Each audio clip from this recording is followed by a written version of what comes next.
U.S. Green Building Council is a nonprofit organization. We were created to really foster market transformation towards green real estate.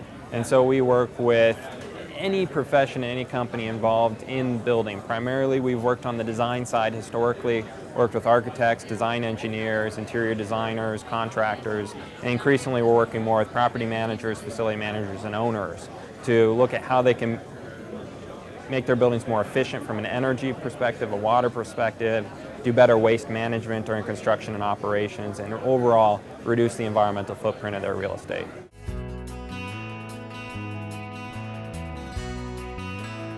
What we've really done with LEED is help create a framework that people can understand, that it gives them a point of view, something to aspire to, and then as a result helps take some of those technologies, whether it's skills such as commissioning and knowledge, or whether it's technologies, and take them and bring them to a scale that the market can adopt in a much better, much more cost-effective way.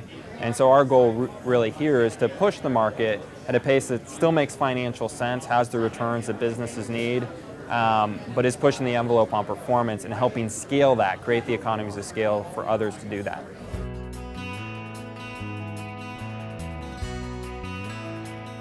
Just in operating costs, we're seeing LEED certified buildings saving 30% or more energy compared to conventional building use. We're seeing 30 to 50% in water. We're seeing up to 95% of waste diverted from those buildings. All those things are possible, and you have mainstream companies doing that today. Really, the large concept that's much harder to put numbers to is how does it impact the people in the building? Running a building is a very, very small proportion of the cost compared to what you have on your payroll, the human capital in that building. And there's a lot of research being done and has been done in the past as to does better indoor air quality, better ventilation, better daylighting in these buildings lead employees of your business to actually perform better as a result. Could be that they take less days off for sickness. It could be that they don't take the 5-minute coffee break in the afternoon because the air stagnation in the building is causing them to get a little less work done. That's the big number that everybody's interested in. So if we can produce even 1% greater efficiency out of our workplace, it will dwarf the energy savings.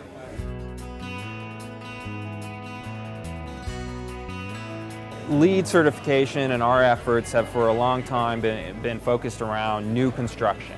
And for the past 5 years, we've been really switching that over to how do we operate our buildings? How do you take a hotel like this one, take a commercial office building in downtown Chicago here, and operate it more efficiently?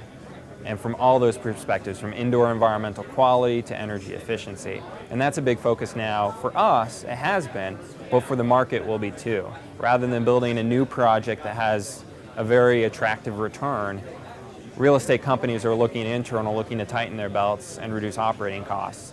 And one of the best ways to do that is look at their utility use, their cost of doing business from a green perspective, and we're seeing that actually align with our efforts very well.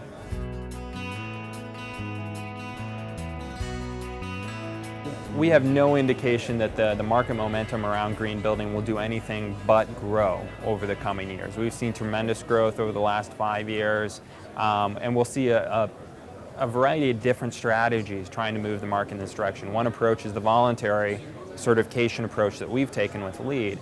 We are going to see more and more local jurisdictions that start requiring, through stricter codes, through requiring LEED certification, doing things like that to move their markets along. And just this morning, we had the commissioner in New York City here talking about how they're doing that with several different types of legislation. So the market can expect that there's opportunities to be a leader and really showcase what's possible and financially feasible in those buildings, but the government's going to be working in many jurisdictions to bring up the lower bar as well.